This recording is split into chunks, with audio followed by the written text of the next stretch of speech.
Okay, let's get started. I'll share the contents of lithography lecture notes.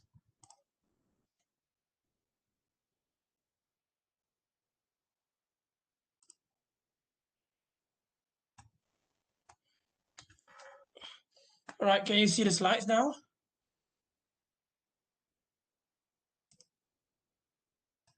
Okay, good.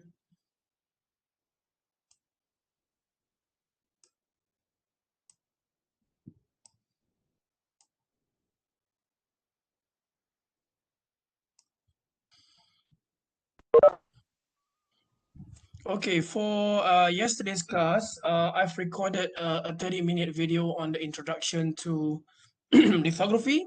So did you watch the video already? Tengok the lecture notes. Okay.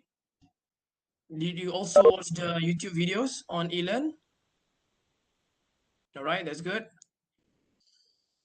So let's go through the items that I've covered in the video, in case you don't understand anything, so we can revise now. So lithography, as I said in the video, is a process of printing features or circuits, or in this case, we want to print the whole integrated circuits on the silicon wafers. So the printing is done by light. So there's a range of illumination sources that we can use in order to do the printing process. So it ranges from the previously used old version G line, H line, I line, DUV, ARF, and now down to EUV, extreme UV system. Okay. So is there any specific part that you don't understand in the introduction video, or everything's fine? You can say now. You can ask me now.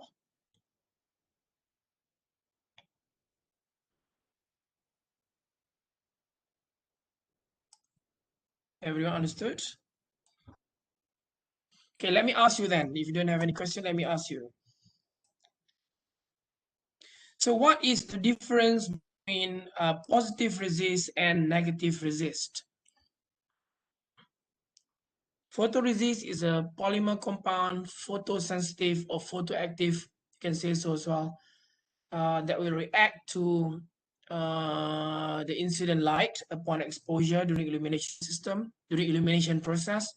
So, and I've covered that there are two types of photoresist. One is called positive photoresist, the category. The second type is called negative photoresist, another category. So what is the main difference between positive and negative photoresist? Anyone?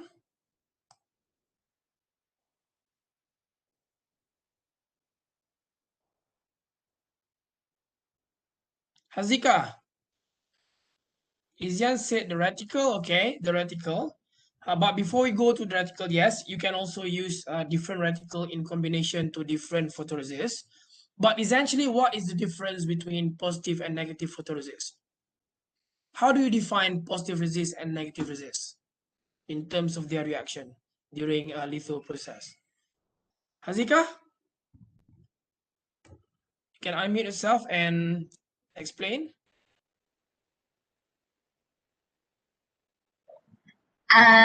Yang saya faham, kalau positif photoresist, dia akan hilangkan yang tengah. Maksudnya yang kat tepi akan tebal. Yep. Untuk negatif, yang kat tengah tu yang dia akan packing.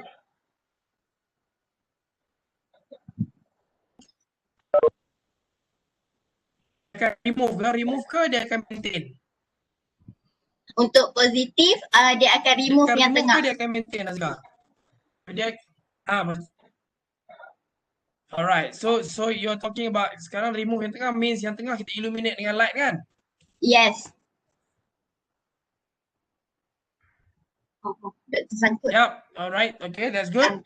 So how about negative photoresist?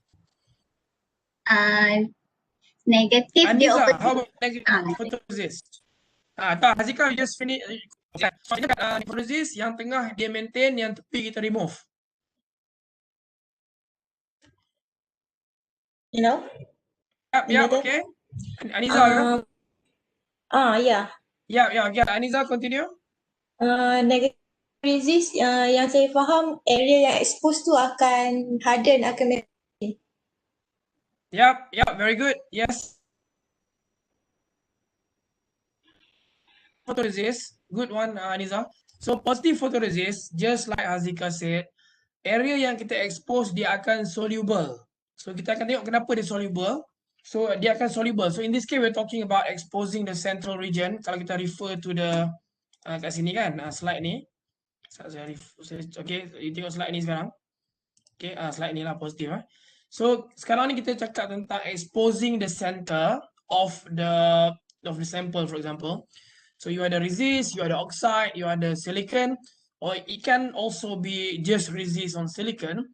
And we are now exposing the central region. So for positive resist, the exposed area will be soluble. Okay, positive resist, exposed area will be soluble. Unexposed area will not be soluble. So it's either it's soluble or not. So kalau soluble, it will eventually be removed. If it's not soluble, then it will not be removed after the development process. So on the other hand, if you talk about negative photoresist, lagi saya akan draw on whiteboard. Negative photoresist, exposed area in the same region. Kalau you pakai reticle yang sama, Izian cakap tadi, it could be the reticle. Well, you can use different reticle as well, but kalau you assume you pakai reticle yang sama, so basically you expose tempat yang sama in the central region, the exposed area will be hardened, just like what Aniza said is now, it's true. Okay, so for positive resist, you will expose the central area, so you will then remove the central area. For negative resist, you will harden the central area, then you will remove the outer area yang akan jadi soluble. So let me illustrate this by drawing on the whiteboard.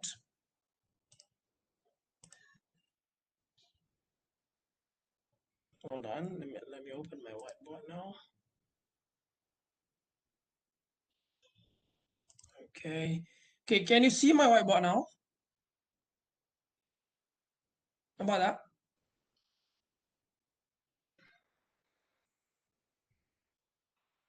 Okay, good. So saya draw, saya draw one example. So assuming you have, okay, let's start off with okay, this is your silicon. Okay, that's your silicon. This is your SiO2 yang kita dah grow dalam thermal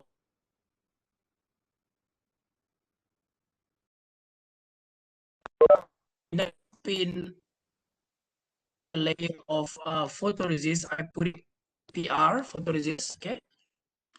So dekat sini, so what we do next is kita ada reticle kat atas kan, jadi kita akan go through the detail process, cuma ni just the basic first, introduction. So assuming this is the cross section of your reticle, so the right area and the left hand side ni is the area that you block illumination. So illumination comes in here to the central region. So this one is block, this one is block on the left, block on the right. So dekat area sini je kita expose, area tengah je kita expose. So you're gonna end up exposing just the central region, right? So what's gonna happen if it is a positive resist, if it is positive PR? So what's gonna happen is you're gonna end up removing this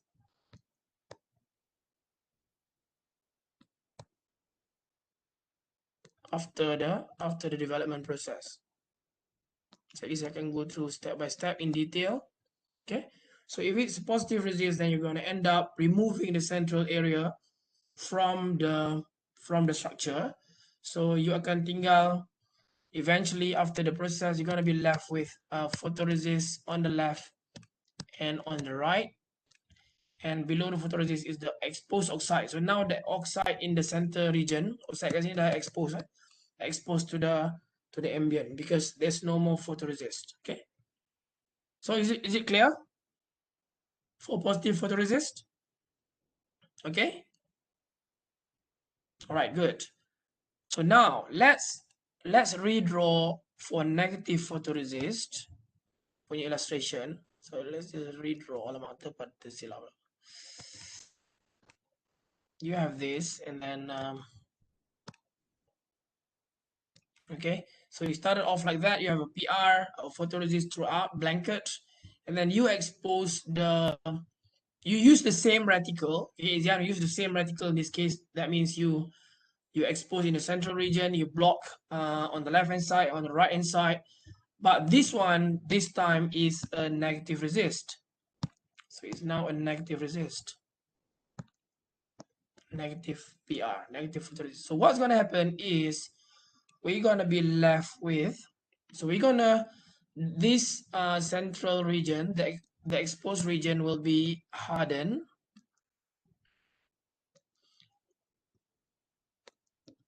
Okay.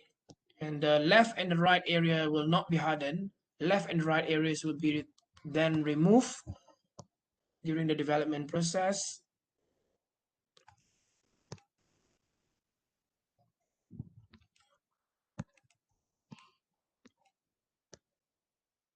Then we're going to end up with this PR, and this one is the exposed SiO2 on the left and on the right.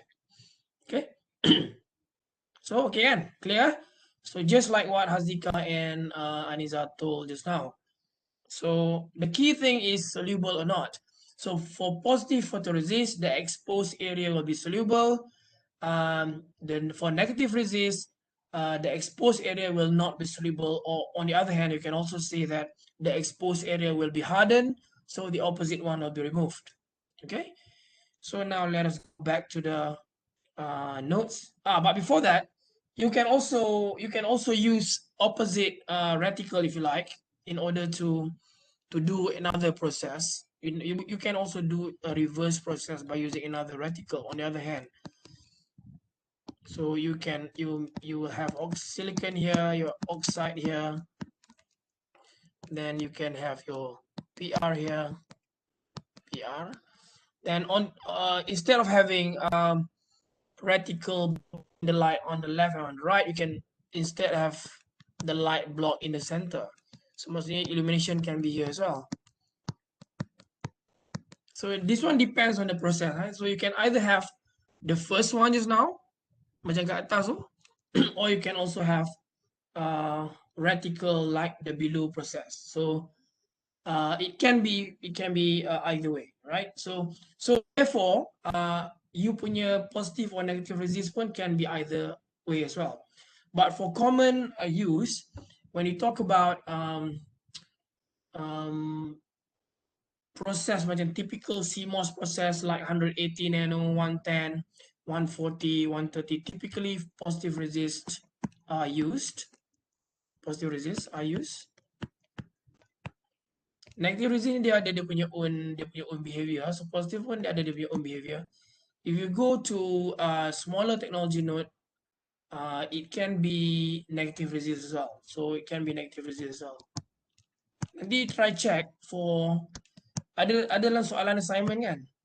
Soalan assignment on the, I think on the small technology node process or something, when you have to write something on the process.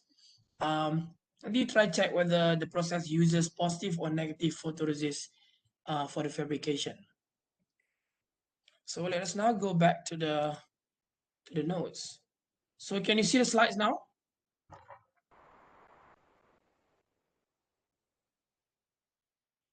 Boleh nampak slides? All right, good. So let us go and see your understanding on the reticle.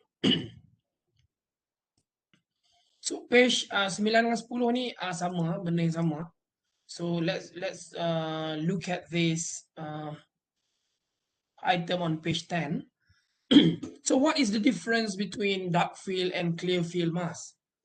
When I say it's mask, it's referring to reticle. Reticle to mask, untuk block light and to pass through the light.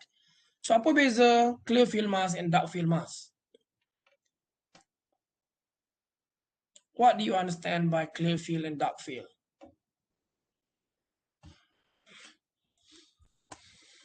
What is the obvious feature that you can see here? Clear field, dark field. Apa yang paling obvious? Fatimah Zahra, what do you think? What is the obvious difference in terms of the feature of both clear and dark field?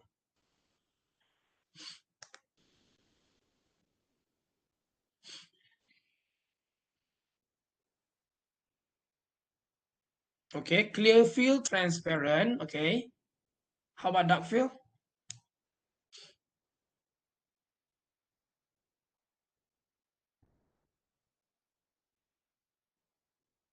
Shall you said region? What do you mean by region? You cuba tengok clear field dan dark field tu. Dekat clear field banyak transparent region ke banyak opaque region? So let's talk about transparent versus opaque. Clear field, transparent. Tengok majority of the regions on the mask. Okay. Clear field apa? Clear field banyak apa? Clear field banyak is dominated by transparent region, right? Okay, clear field is dominated by transparent region. So yang putih-putih itu semua transparent region. Okay. So that means on the clear field mask, you allow the light to go through the white areas. So white areas ni, light akan go through, lambda will go through. I just label as lambda, and light is passing through this region during the exposure process. On the other hand, so that means on the clear field mask, the dominant region is transparent region. On the other hand, if you talk about dark field, you tengok kat dark field ni, semua region ni opaque. Semua opaque. The transparent region yang allow light to pass through is only this hole. So light akan pass through region yang ada hole saja. Why? Because you want to print, we'll see later on. On clear field mask, usually you use it to print you use it to print lines. So kita boleh print sama ada line ataupun hole. These are the two general structure lah, general structures that we normally print in wafer fab. A line or holes. It can be L shape or something, but generally if it's line, more of lines, then we'll use clear field. If it's holes, then we'll use dark field. Okay. So why is it like that? Okay, so let's revisit the process. So when you say it's a lithography process, essentially the process is done in 3 main steps, even though you'll see more steps under the CED. So CED belongs to coating, exposure, and development. Okay, coating is where you coat the resist. Exposure is where you expose selected areas and unexposed selected areas. Maksudnya you shine the light on only selected areas. Some other you pakai positive or negative or what's reticle. So based on what you want to maintain, remove after the little process. And development is where you develop the structure. Develop means we'll see later on what does it mean by development. Development is where you actually you remove the unwanted material based on the exposed and unexposed regions and maintain your other features on the wafer. Okay, so after the development process, you're going to be left with square wave feature lah, yang macam kita draw tadi tu dekat whiteboard. So after the development, you're gonna be left with this sort of feature based on your positive and negative resist lah. This will be your photoresist as spin coated earlier. Okay, so it essentially is wrapped under CED process. So usually dekat macam dekat litho, when I was in litho last time, the main process is in fact labeled as CED. So litho, CED, litho measurement, litho whatever. But the CED is referring to the coating, exposure, and development process. We're going to see later on what are the equipments involved during the CED process. So during this CED process, there are 8 main steps. Okay, 8 main steps that sits under the CED. So CED is only the main steps, but before and after every small steps, we have some other steps as well. So they can be summarized as these 8 steps. So the first one is called vapor priming, where we use HMDS or hexamethyl disiloxane. You use a liquid HMDS and then you vaporize at some temperature, and then the vapor will actually be sent into the chamber, and then we'll coat the wafer with a very thin layer. So the role of the HMDS is like a glue layer, a very thin glue layer, to make sure that your photoresist sticks properly on the structure, on your wafer, or on your oxide, if you like. Okay, so without HMDS, you're gonna see your patterns later on. Kalau you ada square shape after the development process, you'll probably see your patterns collapse. So dia akan collapse tu maksudnya dia akan jadi, if you don't have HMDS.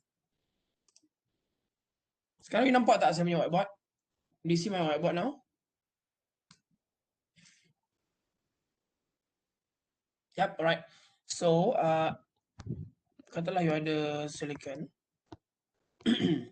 and this is your oxide that you've grown before in the previous process. So you have a very thin layer of HMDS. So usually with HMDS, your feature after the development process will be nice like that. Okay, so this is the resist after the development process. On the other hand, if you don't have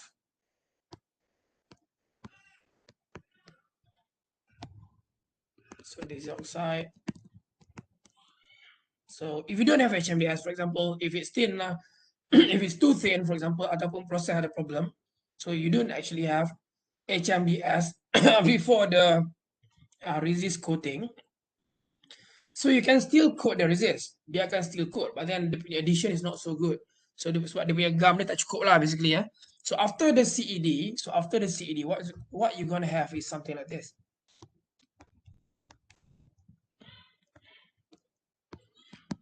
Dia jadi sengit sebab dia tak adhere properly. So this one is usually we call it pattern collapse. This is one problem in lithography as well. If you have, especially if you have issue with ADH ataupun HMDS lah. So normally kalau dalam we're gonna see later on after the visual inspection step.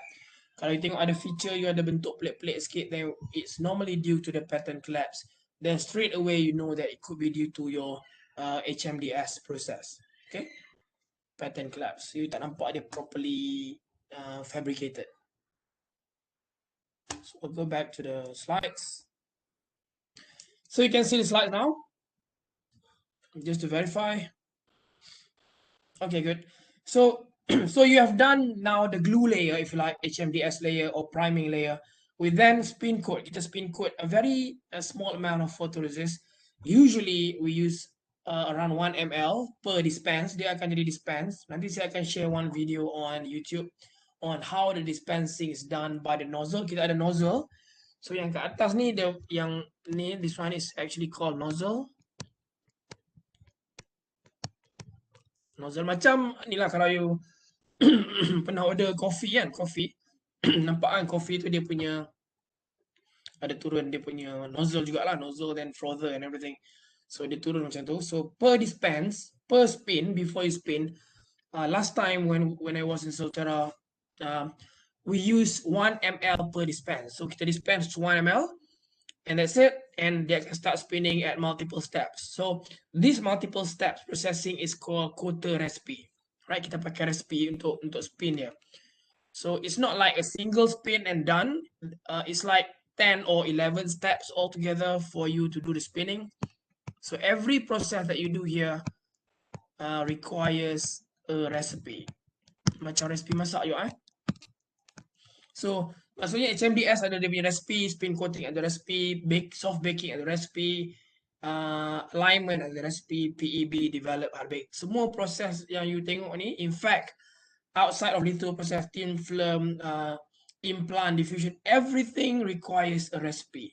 So kalau you kerja dengan fab ni, recipe tu will be something that you say like 100 times a day, right? Recipe, which recipe do you use? Was it on the wrong recipe, misprocessed something?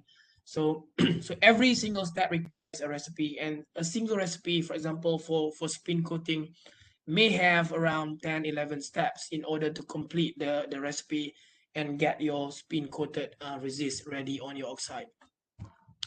Then we send the wafer to the soft bake process where you actually drive off solvent from the coating process and from the resist. And then we move on to alignment process to do the alignment and then to do the exposure process. So kenapa kita cakap alignment and exposure? So remember last time I told you the role of notch, wafer notch. Still remember? Kita belajar on the wafer prep kan, wafer preparation last time.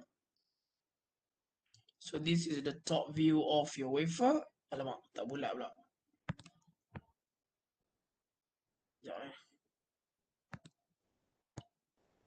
Not so round though. Right, that's the notch.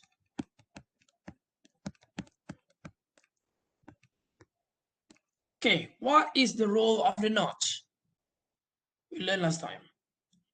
When we talk about 10011 and grinding the flats on the wafer, what is the role of the notch? Why do we have this notch?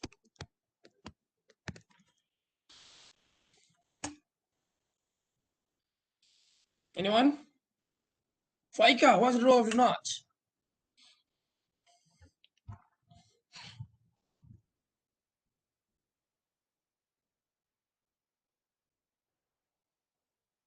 Faika? Hello. Yep, Faika. Isn't it to identify the orientation? Yep, good. Identify No. orientation. Yes. Orientation is well, it's not orientation of 10011 in this case. This one is the orientation of the wafer. Okay, when we talk about orientation of the wafer, it's referring to the home position. Home position. Kalau you kerja dalam fab, you're gonna work a lot with the home position as well. So when you start a process, before you do anything on the wafer, you need to identify the home position first. And home position is given by the notch, where you're going to have your laser up there, and then your wafer here, katakanlah you punya wafer kat sini, notch kat bawah. So you're going to have your laser passing through the notch and get detected down here.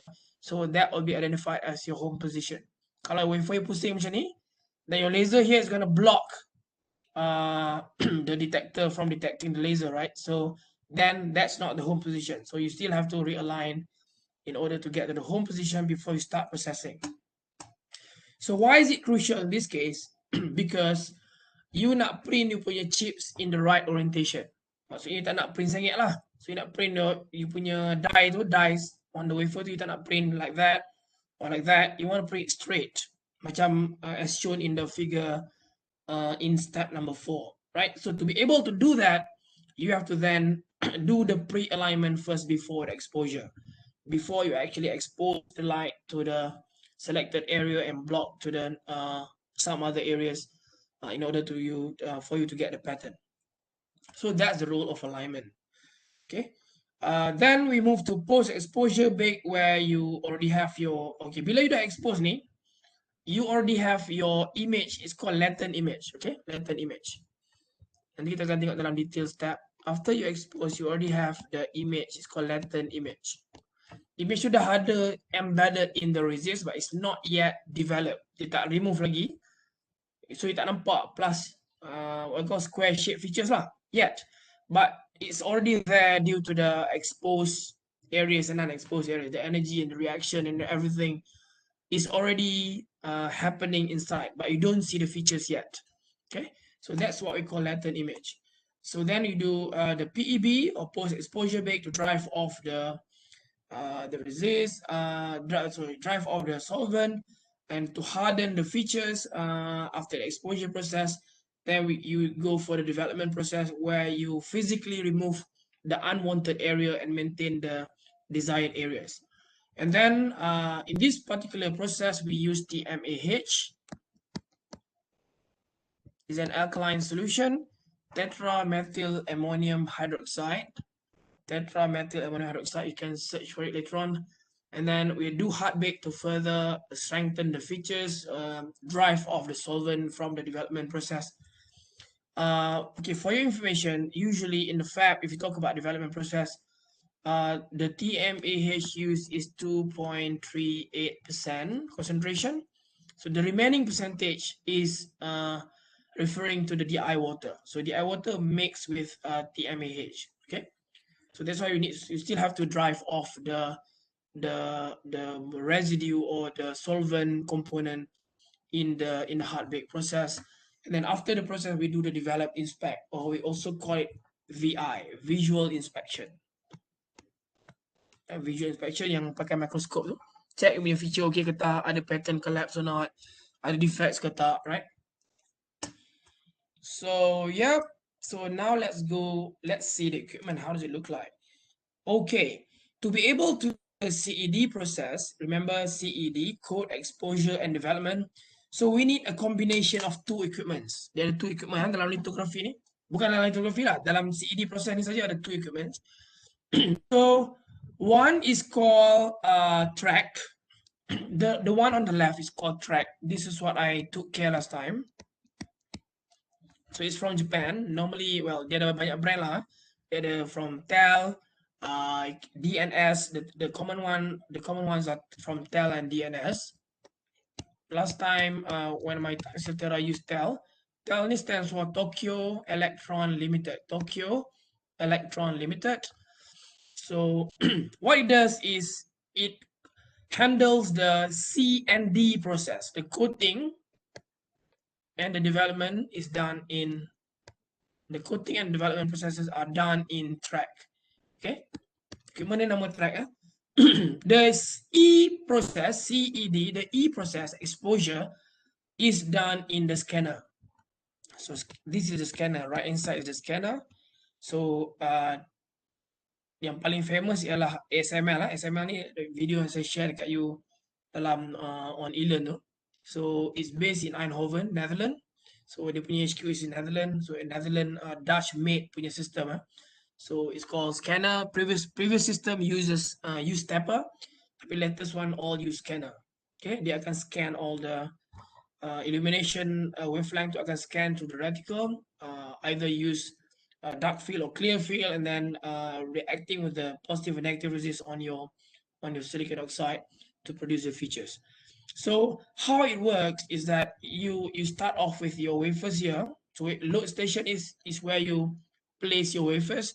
So one pot consists of 25 wafers, right? 25 wafers. So you put the load station in. So what it does is it's going to go through the priming process. And it's going to go through coating process. So dekat belakang semua robot arm. So soft bake. So lepas ni dia akan pergi ke soft bake. Ikut balik proses yang number 1 to number 8. And then it's going to go to cool plate. Dia akan di cool down first. Then it's going to go to, dia akan masuk ke robot arm ni. Robot arm ni yang robot yang transfer the wafers. So it's going to send to the exposure process. Kemudian kita pergi mana? PEB pun actually somewhere here juga lah dekat baking plate ni. So dia akan keluar balik ke PEB. So it's one of the, dia tak cover semua kat sini. So it's actually PEB plate lah. Ataupun generally is a hot plate. So PEB usually usually runs at 110 degrees C at for a couple of seconds. Then it's going to go to the development process where it's going to be developed and rinsed. Then it's going to go to the hard bake. Then they akan pergi ke cool plate and out. Then you finish your process.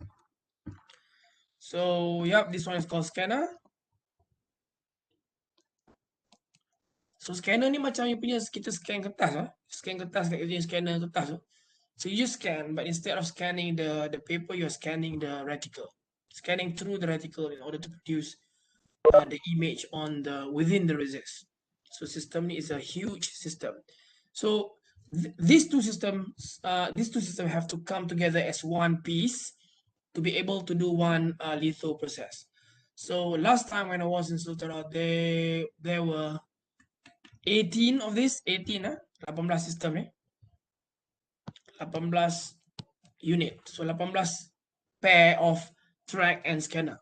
Okay. Ada eyeline, ada deep UV, ada one ARF. One ARF to do a 193 nanometer process. So that was the last system I installed before I resigned. Okay. So ARF system. So from the sides, it looks like this. Okay, from the side, it looks like this. So this is track. Yang atas ni is the track system. So sistem yang saya jaga tu macam ni. Ni dia punya graphic user interface GUI. So the quarter units are usually here. Quarter semua kat sini. Right. Then developer is here. So quarter is here, label here quarter. Developer is here. Quarter can be here as well. Okay, you may have 4 quarter units and also 4 developer units. Quarter. No, this one is developer. Developer. On the other side, dekat belakang, kalau you tengok dekat atas ni kan, slide atas tu, yang kat sini semua yang depan, yang kat sini semua depan. Yang kita tengok dekat gambar on the next slide, yang kat sini semua belakang, belakang. So this side is depan. Yeah, on the back side, you have all the hot plates, cool plates, and everything. And scanner usually put this side or to the left. Kalau you tengok gambar tu, track is you can see the track. The scanner comes on the left, so that you start your process from the loading station. So go through there, scanner, then come back out to the loading station, then finish. So on the right hand side is this one is the coating unit. Ni coater, dekat dalam coater it looks like this. You can see here, this one is a vacuum chuck. Vacuum chuck, dia akan naik, and you're gonna have your vacuum. So this U shape, round shape is the robot arm. Dia bentuk macam ni. Pinset, we call it a pinset. Dia akan hantar wafer masuk. Then the vacuum chuck will go up, and you put the wafer on. Then robot arm keluar. Vacuum chuck akan turun. Then it will be vacuum right away, so that the wafer stays on the vacuum. Kenapa kita nak dia stay on the vacuum? Because you want to spin the wafer at nobody's business. It's like 4,000, 5,000 RPM. So last time, a couple of times when we had vacuum failures in the coating unit, apa yang you rasakan jadi kalau vacuum to fail, then you spin. You spin at a couple thousand RPM, then vacuum fail. What do you think will happen? Any guess? Come on. You think I spin at 3,000 RPM, for example, and then the vacuum fails. What do you think will happen? Any guess? Ilham. Apa jadi Ilham? You tengah pusing punya laju, then vacuum fail.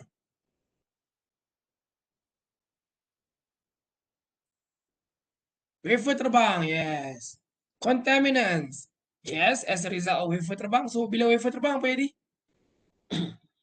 Flying saucer. Apa jadi kalau wafer terbang? Where does it fly? It's in the coater unit. So apa jadi then? Syamim, apa jadi bila wafer terbang? You spin at a few thousand RPM, 3,000 RPM, vacuum fail. You're supposed to hold the vacuum. The vacuum is supposed to hold the wafer at high speed. You spin. Tiba-tiba vacuum hilang. You tengah spin ni. Terbang. Boom. Pecah. Wafer breakage. Right? The answer is wafer breakage. Dia akan langgar semua dinding-dinding yang ada dalam coater unit. The same goes to the developer as well. Sama je. Because it has to spin at a very high speed. Then we had vacuum failures. So then it resulted in wafer breakage. Dia akan terbang dan pecah. Dan habislah waktu tu equipment technician kena stop the process, stop the equipment, buka pintu coater or developer, and then kutip lah wafer tu, kutip, cleaning, contamination and everything. You have to vacuum the whole coater unit. Then make sure it's super clean, and then you have to make sure that your vacuum works again. Sebab kadang-kadang dia ada intermittent vacuum interruption. So tiba-tiba je vacuum tu hilang due to some unwanted interruption lah. So then that's it, gone, wafer breakage. So you have to do the cleaning, make sure it's super clean, run the test wafers through. When the vacuum is confirmed to be okay, no more fluctuation, then only you can release the equipment to run production again. Okay. So, pernah jadi banyak kali je waktu dulu saya jaga equipment ni. I was the equipment engineer for this equipment. So track punya process to do the coating and development process. A couple of times we had vacuum failures and wafer breakages due to this particular problem. Okay.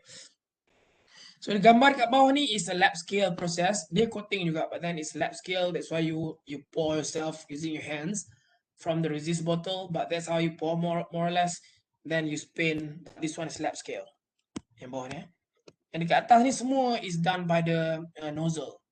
So nozzle will actually come here to the center and actually dispense 1 ml of the resist.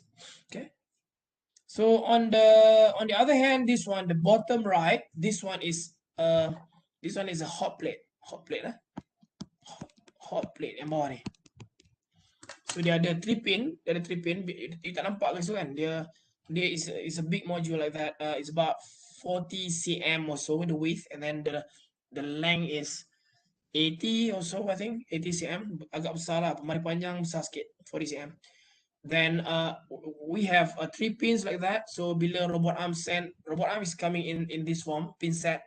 Dekat wafer sits here, and the wafer send. The robot arm sends the wafer. Then the pin set, the 3 pin we call it pin set. Oh no, so 3 pins. Pin set is the robot arm. 3 pin akan naik atas. Macam this triangular shape lah. Kalau tengok data dia lebih triangular shape like that. 3 pins. So dia akan sambut wafer tu. Then robot arm akan letak, then robot arm akan withdraw, then it sets on the 3 pins, then the 3 pins goes down, and then the cooling, the hot plate process will start according to the design recipe. Okay. So the cool plate pun looks pretty much the same. It's just that the hot plate ada pakai thermocouple and everything to do the heating process, and cool plate is just to cool down the wafer. So let's go on for the next 2 pages, I think. Then we'll continue in the next lecture. So this is how it looks like, the scanner system. So it's a big one. It's a big one. This one is EUV. EUV system is very big.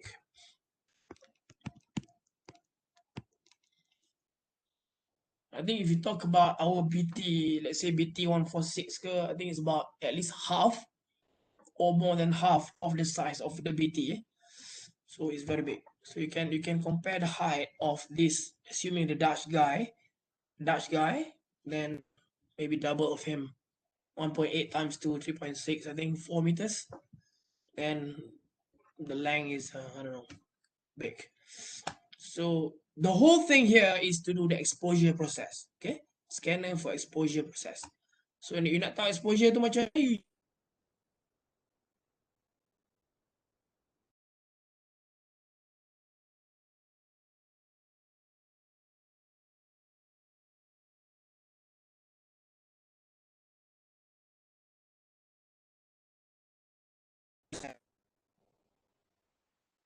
so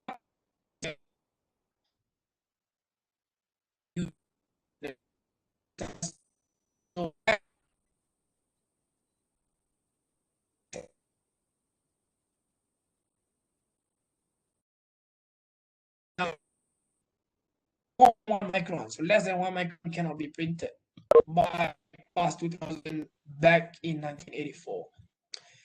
Okay, 1989 past 5000 resolution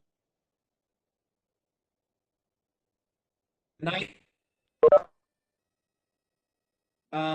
Can print down to 90 nano, then twin scanner, they will print down to 38 nano, and then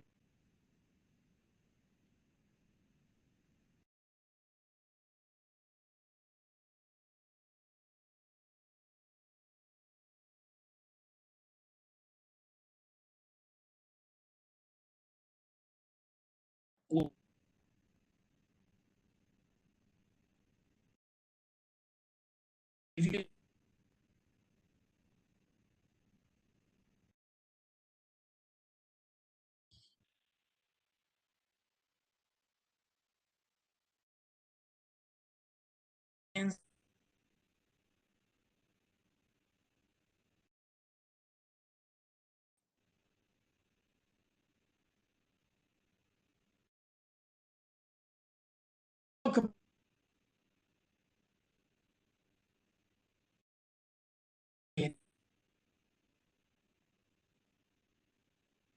million euro per piece. Itu belum campur dengan track lagi ya.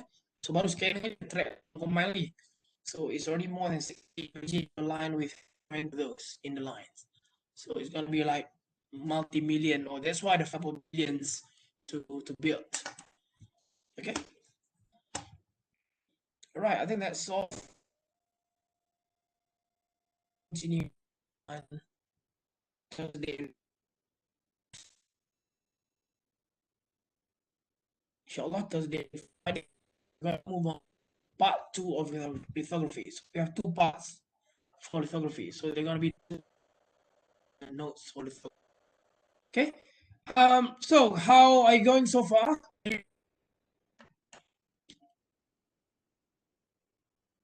Is everything okay?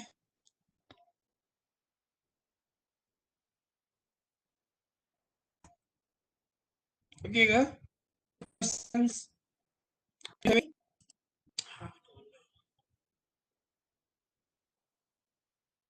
So far, so good. There's intermittent interruption on my line, I think. Just now I couldn't hear you for a while. It's not connected for a while. Now it's okay. Yeah, so any questions? So you're now clear on the positive and negative, dark field, clear field, on the CED process in general before we go to each of the process steps in our next lecture. Tak ada soalan? All good? Okay, kalau tak ada soalan, then I'll see you on Thursday. Yep. Right, bye-bye, take care. Assalamualaikum.